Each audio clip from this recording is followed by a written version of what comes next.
there's just a lot of those service clubs that have facilities.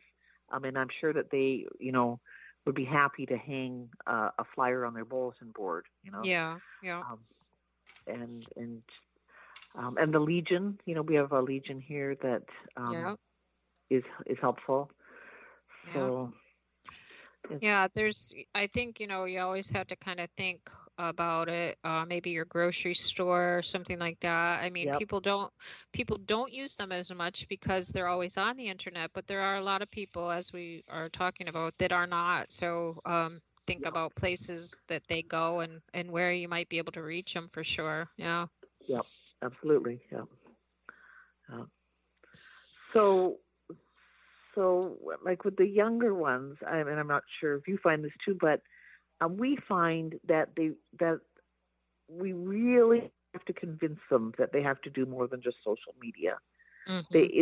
it's like they seem to expect that social media is going to find their dog, Yeah. and so they often will post, and then they wait too long to start hand delivering flyers. Mm-hmm. And by that time, either the dog's, maybe moved further away or been chased further away, or somebody's found the dog and now has become emotionally attached to it and, um, you know, decides that they're not going to look for the owner because they never saw any flyers. So convincing them quickly to start to do the legwork, we find is hard. Yeah. Um, but on that same note, we also find that they don't want to spend a lot of time on the phone listening to any advice. so, No, I know. so No, and that is something that's true, whether it's on the phone or online, if you can't call them and you're trying to give them information, we're finding a lot of people are kind of the mindset, you don't tell me what to do, and right, that's really sad. right, right, right. So we just find that we have to keep it really short, like really a short little tip, Mhm. Mhm. and then they might have the time to read that. Yeah. They also expect that people are going to text them sightings or leads. They may not even ever answer their phone. Mm. And so again, if you have that generational difference where you have an older person trying to phone them with a sighting, and the younger person doesn't answer their phone and haven't set up their voicemail box, Mhm. or or or haven't changed their message, the two may never connect, which is also really Right. sad. Right. Yeah. Yeah, we just had this situation yesterday. A man lost his dog, and thankfully, but unfortunately, it was a repeat offender, so we knew who the dog was. But I mean, he literally just posted it, gave us his number. We had somebody I mean, within minutes. So I found it, tried to Mhm. call him. It rejected the calls. You couldn't even make the call. Did not answer the text. I mean, and this was Ah, all within less than a half hour, wow. So yeah, it's just if you're going to look for your dog, you got to answer your phone or at Yeah, least let exactly. somebody leave a message so you can screen the call or Right. and text them back. I mean, you have Yeah. to or give a second phone number. If you're not going to Yeah. do your part of it, you got to give a secondary number for somebody who is responsible enough to do it.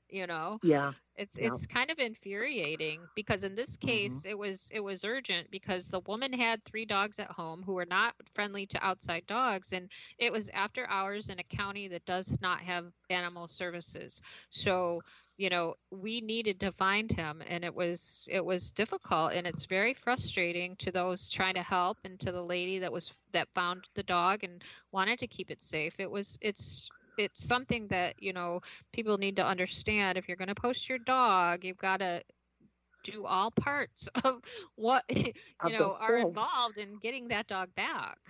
Yeah. Yeah. Yeah. Again, and that it just kind of blows my mind, and that's along that same thought is like we'll have the people that again they want social media to find their dog, and they expect that they post their dog and somebody's just going to have their dog and it's going to be a happy reunion, and they don't realize that it can be a very long process in between, whether Yeah. it maybe that was just a sighting of their dog and they've got to continue to get sightings and they have to go through all the steps of maybe feeding the dog and all that sort of stuff, they often just don't get that. They just want it to be instantaneous, instant gratification, I guess is what it is. Yeah. Yeah. But there you had somebody that could have had instant gratification and they wouldn't even answer the phone. I know.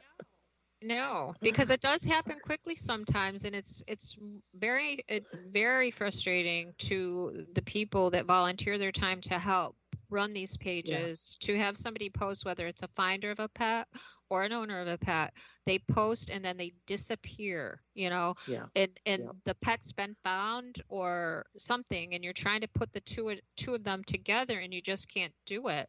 And the thing that they don't realize is that maybe that finder cannot hold that pet, and we don't have a facility, we don't have a place to put the pet. So it's so important that they, that whoever posts does make themselves available for the calls or the text or whatever. It's very important.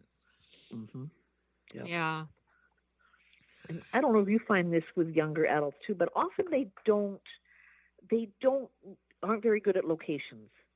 So, and I don't know if that's a whole thing with, relying on their phones all the time for directions and locations and stuff. They often don't even know what county they're in, so very frustrating. They may know the city, but they don't know the county or when you ask for nearest cross streets, they don't know that.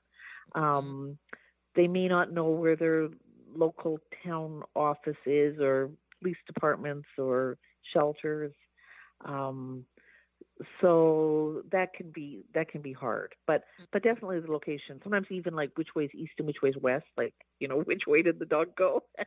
And they're not really sure. But I do think that that's kind of a generational thing, and it's kind of like just really, relying on a phone for directions. And not ever really learning that skill. Of being really important to know where you are at all times. Right. Well, we do ask them, can you pinpoint it on your phone for us? I mean, many, many times we get wrong directions of where, it just happened the other day.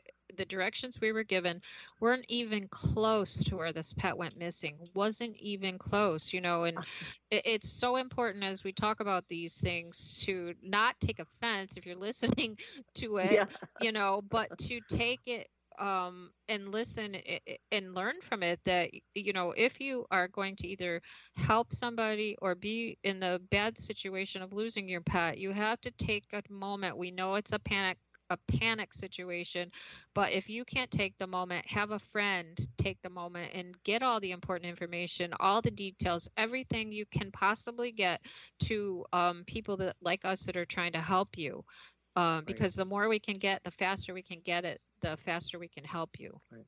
Right. We take sightings in all the time, and they've said, and they'll say, "Oh, I just saw a German Shepherd running down Church Street," and that's it. Yeah. And we cover the whole state, and there's a Church Street probably in every town in Wisconsin. Yeah. And so then we have to go back and we'll say what city and county, and they might come back with the city, but they don't know the county, and all this back and forth, when we could have put that sighting on the page and actually had an owner see it and connect with it. It's a lot of wasted time that could mean that the pet doesn't get back home. Yeah, so, that's for sure. That's for sure. Kathy, would you like to just take a minute and tell everybody how to look up your webpage, because there's so many important and worthwhile blog posts on there regarding all different topics regarding lost and found pets? Yes, absolutely. Yep. So our website is lostdogsofamerica.org, and our Facebook page is Lost Dogs of America. We just try to keep those up to date with tips and ideas. Yeah. And you also cover Wisconsin, and that's a pretty big group or page as well, right? So you can mention that one too if you'd like to. Yes. Yep. So we are on Facebook, we're Lost Dogs of Wisconsin, and our website is lostdogsofwisconsin.org. So yeah. And I would say, oh, go ahead, sorry. I would say the stuff on the Wisconsin website stuff a little bit more geared to colder climate situations, just because we have snow and cold and things like that. So. Yeah. All right. Well, thanks again, Kathy, for being with me today. I always appreciate it. love hearing what you have to tell us, and I always learn something because there are a couple things you mentioned that I wrote right down so I can share them Me too. too. Yeah. I wrote some of yours down. Uh, Okay. yeah. Thanks. All right, so I've got to close everybody. So Yeah. remember, a lost pet can't tell anyone where it lives. So please be sure they are microchipped and wearing their ID tags. And if they are chipped, be sure that chip is registered and up to date. Thanks for joining us today. And until next time, take care and keep your pets safe.